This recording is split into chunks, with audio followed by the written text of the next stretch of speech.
Fala galera, vai ver do canal Vencendo Obstáculos, mais um vídeo para o canal. No vídeo de hoje a gente vai falar um pouco sobre as questões que caíram no MPRJ 36. Foram 8 questões de direito constitucional. A gente vai falar um pouco e a partir desse estudo que a gente fez com relação a essas questões, a gente vai pautar um pouco do estudo também para a prova do MPRJ 37. Lembrando que como falta pouco tempo para a prova, a gente não tem muito tempo a perder, então a gente precisa otimizar o estudo. Então a forma como eu otimizo o estudo é essa: vendo a prova antiga, vendo questões antigas da mesma banca para o mesmo cargo ou para cargos similares, e assim a gente vai vendo como que a banca cobra as questões e como a gente deve se portar diante da prova, beleza? Vamos para a resolução dessas questões. Direito constitucional. A primeira questão é uma questão que ela não pode ser encontrada no texto da Constituição, uma questão doutrinária e jurisprudencial. O Supremo, se não me falha a memória, o ministro Gilmar Mendes já decidiu essa questão. A questão do efeito cliquet. Na verdade, não pode haver o retrocesso social. Os direitos sociais, eles são conquistas do povo. Então, para que haja uma norma que altere um direito, que suprime esse direito, só há a possibilidade de suprimir esse direito, revogar esse direito, se houver substituição por um outro direito equivalente ou superior. Então, eu não vou perder tempo lendo as alternativas posteriores. A resposta correta é essa, vida ativa do retrocesso, mas fica uma crítica para a redação. A redação foi meio que bem ruim, e para entender isso, só para entender o enunciado, você já perdia um baita de um tempo. Muito provavelmente esse enunciado ele foi retirado de alguma decisão do Supremo, então é por isso que tem essa linguagem aí bem rebuscada. Eu não gosto muito de ficar alisando prova, por isso que eu faço prova rápido. Eu dei uma lida na prova, eu sei que a questão correta é aquela, eu corro o risco de voltar nessa questão, dar uma lida e achar que é uma pegadinha do examinador e marcar uma outra questão. Como eu sabia que a resposta era essa, eu mantive e não voltei mais, não li mais e prossegui para as próximas. É o que eu vou fazer nesse momento. A questão seguinte, eu começo trazendo um pouco do texto constitucional, que fala que nenhum brasileiro será extraditado, salvo naturalizado, em caso de crime comum, praticado antes da naturalização ou comprovado envolvimento em tráfico ilícito de drogas entorpecentes e de entorpecentes e drogas afins. Esse inciso 51, ele está lá no artigo 5º da Constituição da República. O seguinte fala que não será concedida extradição quando for crime político ou crime de opinião, não será concedida extradição de estrangeiro. Se não é concedida extradição de estrangeiro, de brasileiro naturalizado, menos ainda. Então vamos lá, a questão ela fala o seguinte: Rômulo se tornou brasileiro naturalizado em 2012 e cometeu um crime de estupro em 2013. Então esse crime que ele praticou foi depois da naturalização.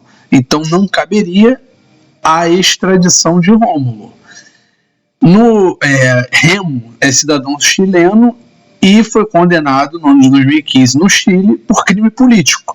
A gente viu que não é possível extradição de estrangeiro por crime político ou de opinião. Então nenhum deles poderá ser extraditado. Não alisa a prova, marca correta e vamos que vamos. 43. Nos termos do que permite a Constituição Federal, e há muita reclamação com relação a essa questão de Constituição Federal, né? Porque norma federal é norma da União. Como a Constituição da República ela é nacional, o mais correto seria chamar de Constituição da República.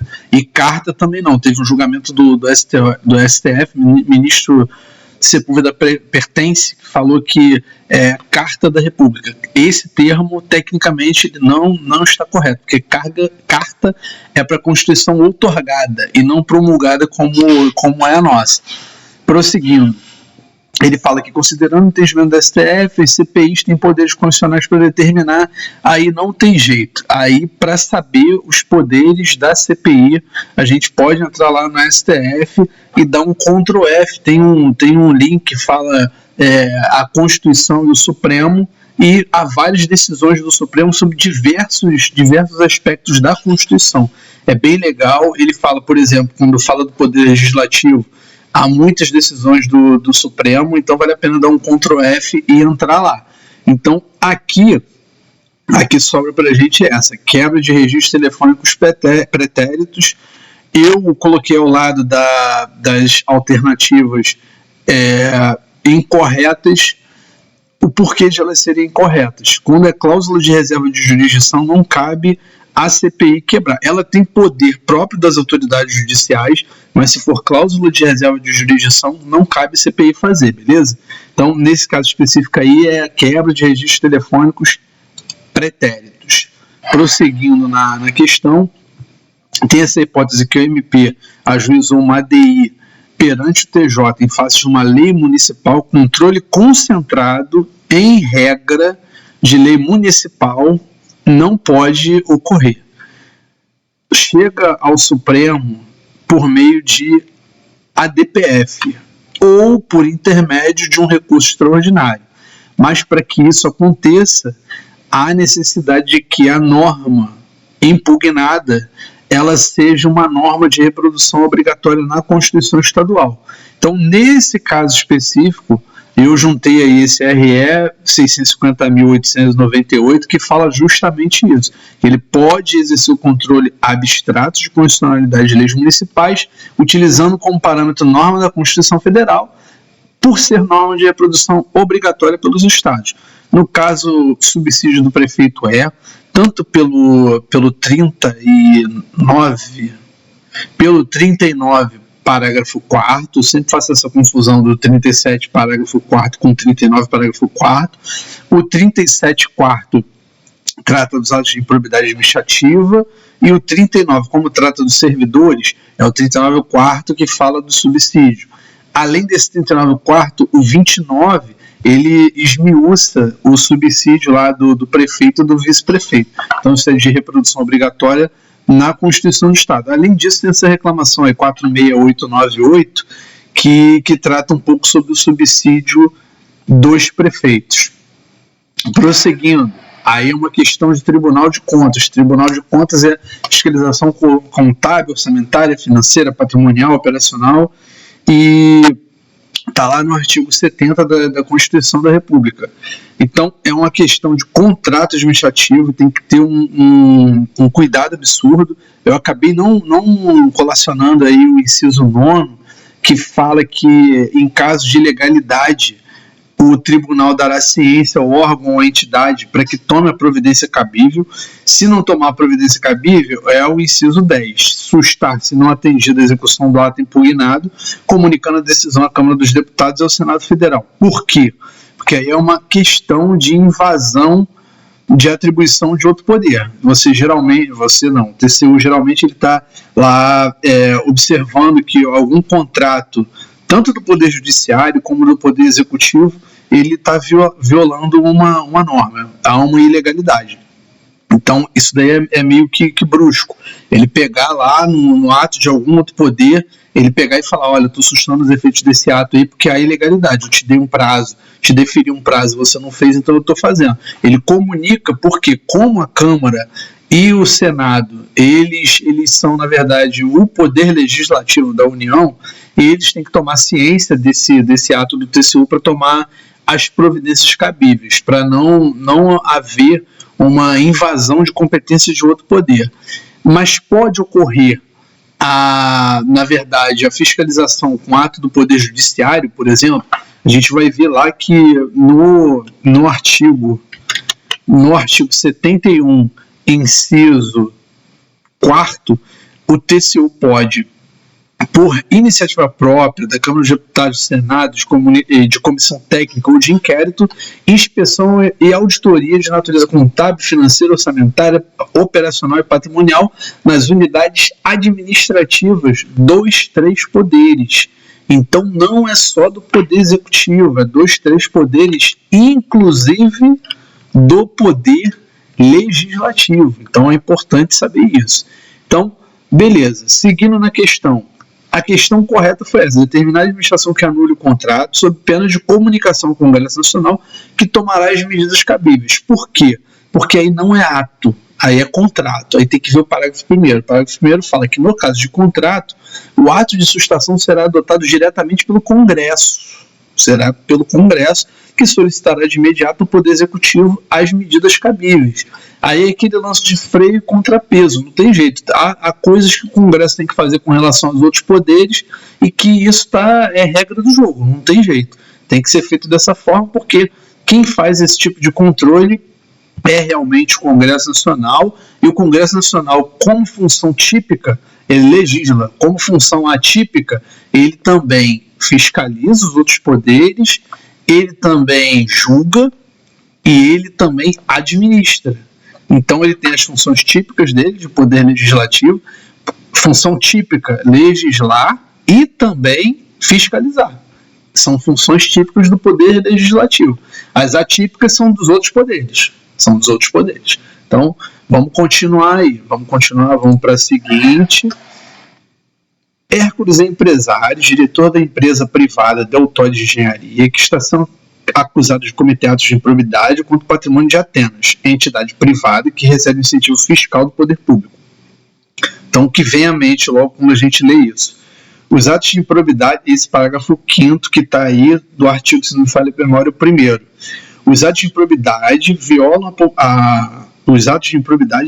probidade de organização do Estado e do exercício de suas funções e a integridade do patrimônio público e social, bem como da administração. Tá, mas não é esse que eu quero, é o 6º.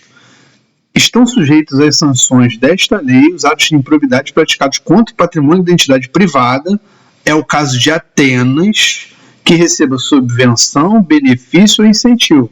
Ela recebe incentivo fiscal do poder público ou creditício de entes públicos ou governamentais previsto no parágrafo 5º desse artigo, que é aquele que eu juntei lá em cima.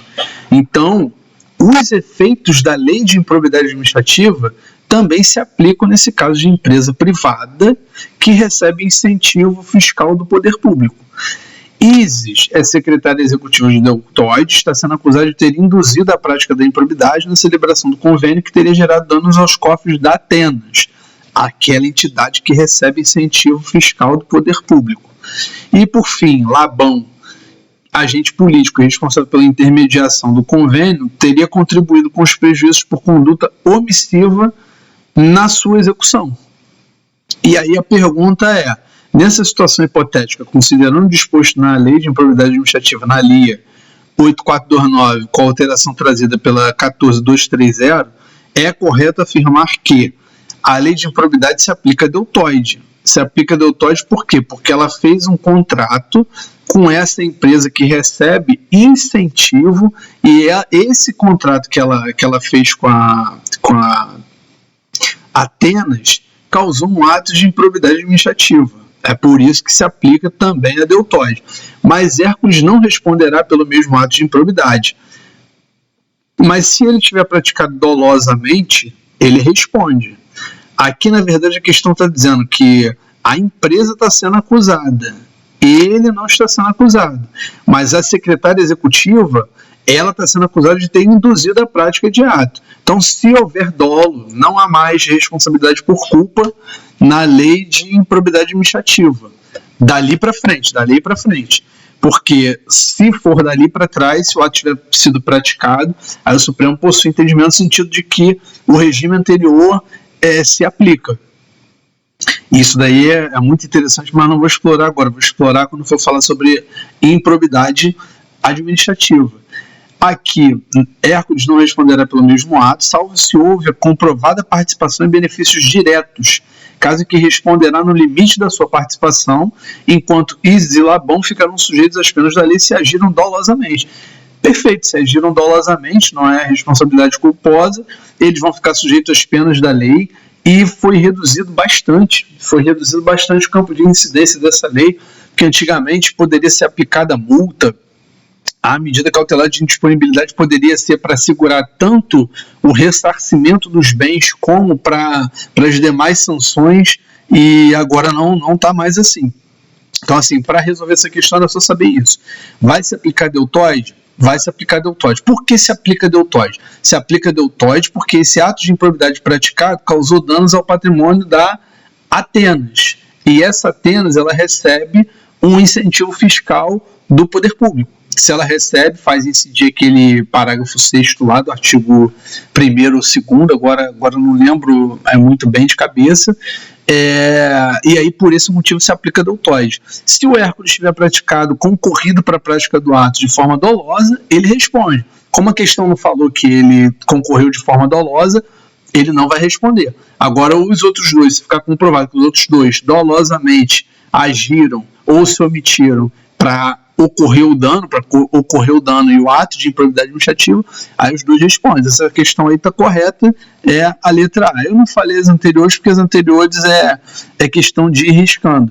Quem quiser saber efetivamente o conteúdo da questão, eu vou deixar a prova aí na descrição do vídeo, no Google Drive, a prova, o gabarito, vou deixar também arquivo das súmulas do STF, súmulas vinculantes, e vai ser o suficiente para resolver essa questão 4.6 aí.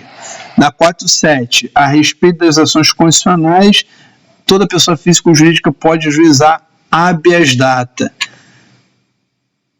Essa daí é a correta, visando obter acesso às suas informações pessoais contidas em bancos de dados, ainda que em fase de empresa privada que preste serviço de proteção ao crédito. Por que isso? Se a gente for lá na Constituição da República, a gente vai ver quando que o habeas data pode ser concedido. E aí tem lá as alíneas A e B, no caso seria essa linha A aí, com relação às entidades de caráter público. E por que isso? O CDC, que trata também do microsistema da tutela dos direitos e interesses coletivos, ele fala que os bancos de dados e cadastros relativos a consumidores, serviços de proteção ao crédito, como é o caso da questão, e congêneres são considerados entidades de caráter público. Ora, se é considerado entidade de caráter público, cabe, por força desse artigo 43, combinado com o 72 do artigo 5º da Constituição da República, a linha a impetração de habeas data. Beleza? Beleza. Vamos prosseguir, vamos para frente, que atrás vem gente. Essa daí, eu achei melhor separar essa questão. Por quê? Porque eu gosto de estudar dessa forma.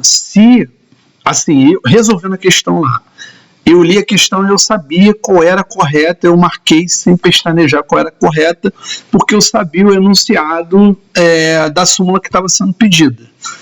Mas eu acho legal também fazer o quê? Lá no 48A, qual é a súmula? É cabível reclamação constitucional? A 734 fala o quê? Não cabe reclamação quando tal. Beleza, tá aí. E o entorno? A anterior e a posterior. Aí eu tenho que dar uma lida, porque se posteriormente uma delas for objeto de análise pela banca, eu sei também o teor. Então, toda vez que eu vou dar uma passada nas súmulas, tem um arquivo também que eu deixei lá nas 34 súmulas que mais caem. No livro Súmulas STF e STJ do Márcio André, do juiz federal Márcio André, tem lá no final do livro dizendo quais são as súmulas que mais caem em todos os concursos, magistratura federal, magistratura estadual, Ministério Público, e esse arquivo ele é para a magistratura, 34 súmulas que mais caem para a magistratura estadual, se não me falha a memória. Então tem esse arquivo, mas além disso, a gente dá uma lida no anterior, não custa nada. Não cabe recurso extraordinário contra a decisão proferida do processamento de precatórios.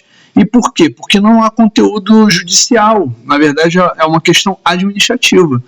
Então, por isso que não cabe. Não cabe recurso extraordinário contra acordo que defere medida liminar, cabe outro tipo de recurso.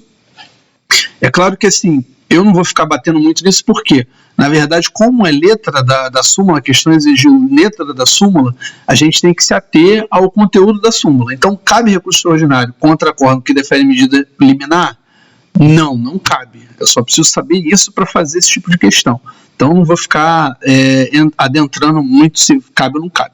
E se eu quiser saber? Se eu quiser saber, eu vou lá no Supremo, aí tem lá jurisprudência, o site do Supremo, jurisprudência, e tem súmulas.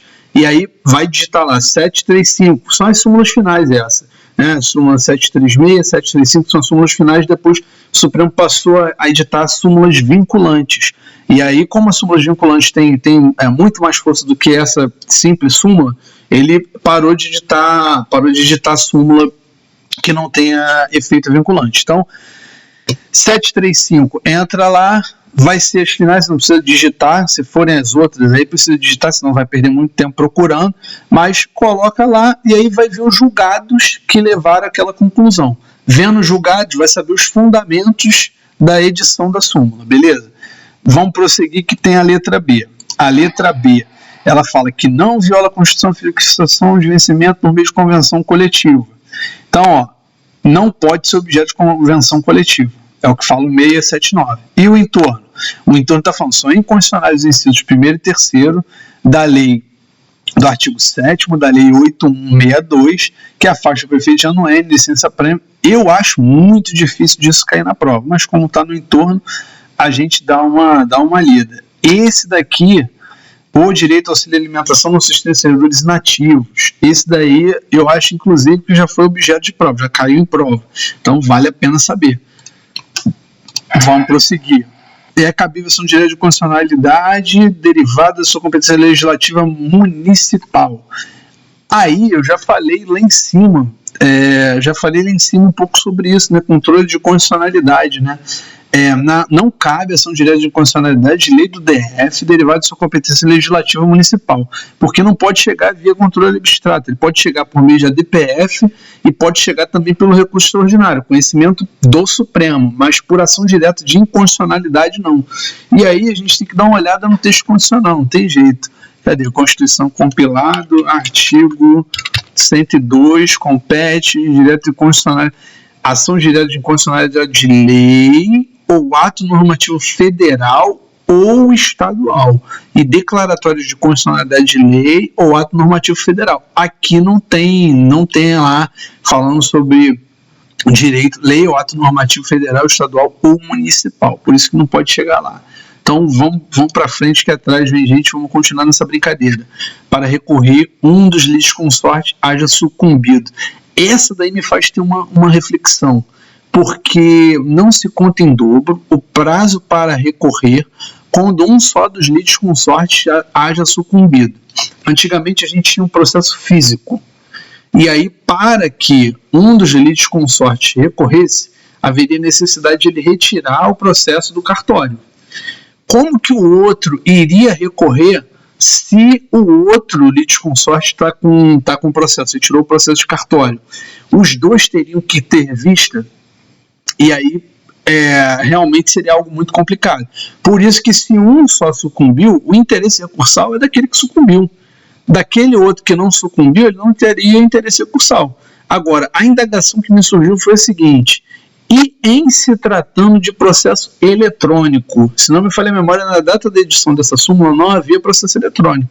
E o objetivo é justamente esse: viabilizar o acesso aos autos daquele que sucumbiu para ele recorrer. Como é auto eletrônico, o acesso é irrestrito. A qualquer hora, aquele que sucumbiu pode entrar lá e ver os autos do processo, ver a decisão, está em consonância com o que ocorreu nos autos, com os elementos dos autos. Se não tiver, ele recorre, e aí não há necessidade desse prazo em dobro. Pelo menos é o que diz o CPC, né?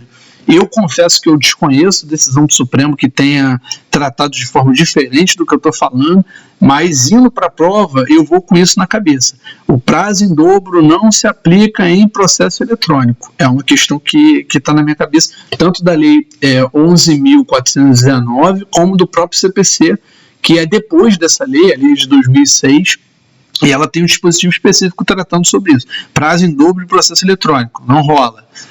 Parece que é uma superação legislativa dessa súmula do STF. Lá embaixo, legitimidade, ação, seja ilegalidade de reajuste de mensalidades escolares. O Ministério Público tem legitimidade para promover a ação civil pública. Essa daí é uma súmula. Eu vou fazer um concurso para o Ministério Público. É uma súmula que eu tenho que saber, e tem que saber também o fundamento dessa súmula. Eu não coloquei nesse arquivo aqui, nesse vídeo, mas quando eu terminar, eu vou dar uma olhada lá e vou colocar no comentário o que eu achei sobre essa súmula aí.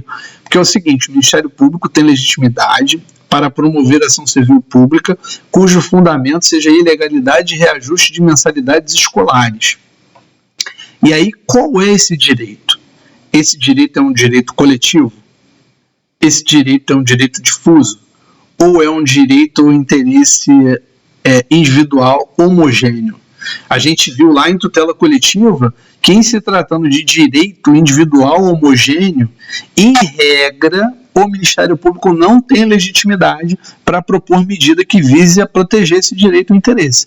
Agora, se houver relevante interesse social, aí ele pode, relevante interesse social, objetivo e subjetivo, aí o Ministério Público pode. Eu juntei um RESP, eu vou deixar esse vídeo aí na descrição, na descrição não, vou deixar um card aí e vou fazer menção também a ele ao final. Vou fazer essa 2 vezes, porque quem perdeu o card, dá uma olhada no final desse vídeo aqui que vai dar uma olhada. É um vídeo bem legal de tutela coletiva.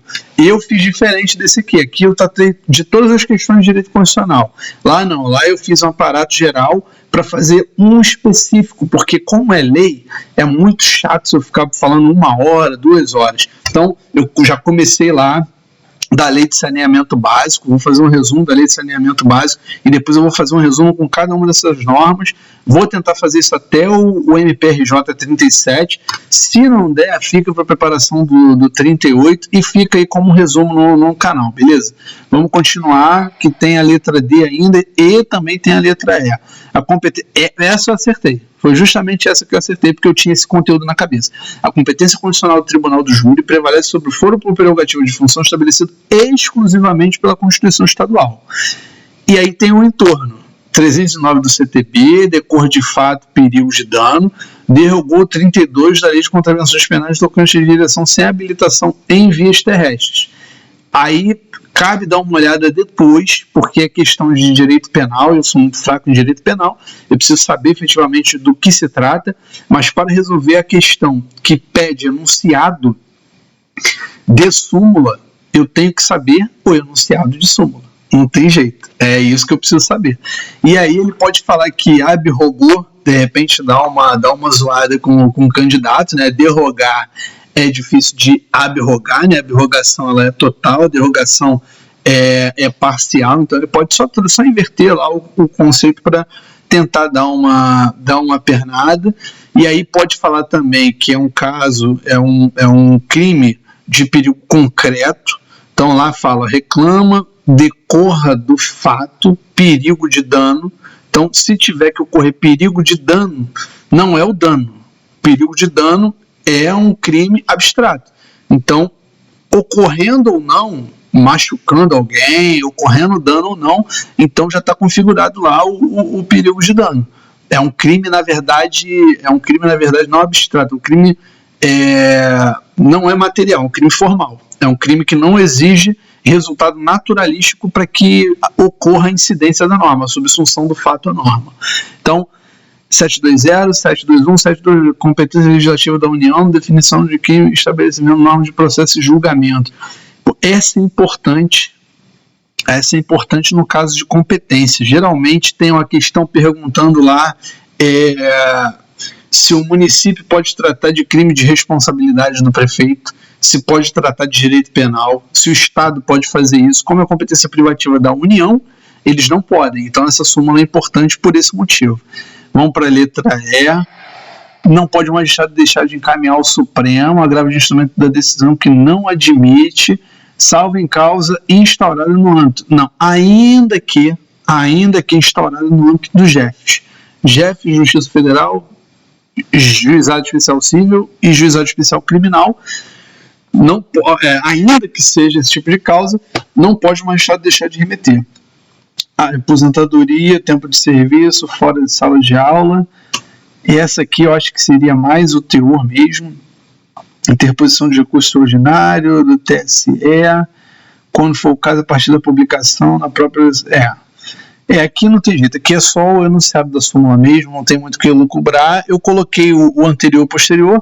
Quem se sentir melhor lendo os enunciados das súmulas no arquivo que eu coloquei lá no Google Drive, eu vou botar aí embaixo na descrição do vídeo. Quem quiser já pode dar uma olhada pelo vídeo aqui, beleza? A gente chegou ao final desse vídeo aí, a resolução das questões de direito constitucional. Quem gostou do vídeo, deixa aquele like maroto, que é muito importante para o canal. Além do like maroto, eu vou pedir também que se inscrevam no canal, que isso é muito importante para a plataforma entender que esse canal ele tem um conteúdo que é de relevância, que é bom para as outras pessoas. E também vou pedir que ativem o sininho de notificação sempre que a gente fizer um vídeo novo. Todo dia a gente tem vídeo novo aí de mini dólar, tem vídeo sobre os investimentos que eu faço. Não é recomendação de investimento, mais uma vez eu friso isso, né? É o que eu faço para o futuro do meu filho e da minha família.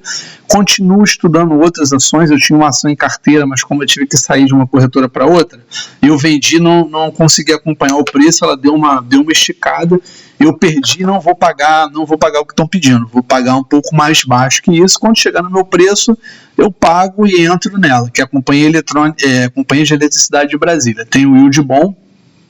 E se eu entrar com o dinheiro que eu quero, com o valor que eu quero, e ela continuar pagando o mesmo valor nominal de yield, o yield vai ser muito maior. Então é por isso que vale a pena ter um pouco de paciência. Vou fazer isso com a Petrobras também. A Petrobras de vez em quando visita R$20. Vou deixar um dinheiro separado para quando ela voltar a esse patamar. Eu não estou torcendo por desgraça, pelo amor de Deus. Pelo amor de Deus. Não estou torcendo por desgraça nem nada, nem econômica, nem nada. Eu só sei que o mercado funciona desse jeito. Ela visita lá em cima um preço grande, visita aqui embaixo outro preço, e eu vou comprar quando estiver barato e vou vender quando estiver caro. É assim que a gente faz para multiplicar. Esse canal, o nome dele já é sugestivo, né? Vencendo Obstáculos. A gente todo dia estuda um pouco, melhora um pouco, se aperfeiçoa um pouco para a gente conseguindo as nossas metas, conseguindo as metas financeiras, as metas de concurso, meta profissional, e assim a gente vai evoluindo um pouquinho a cada dia, beleza? Forte abraço, web do canal Vencendo Obstáculos. Não se esqueça também do mais importante, olha a linguinha aí, ó. Deixa o seu comentário abaixo desse vídeo, beleza? Até o próximo vídeo, forte abraço e até mais.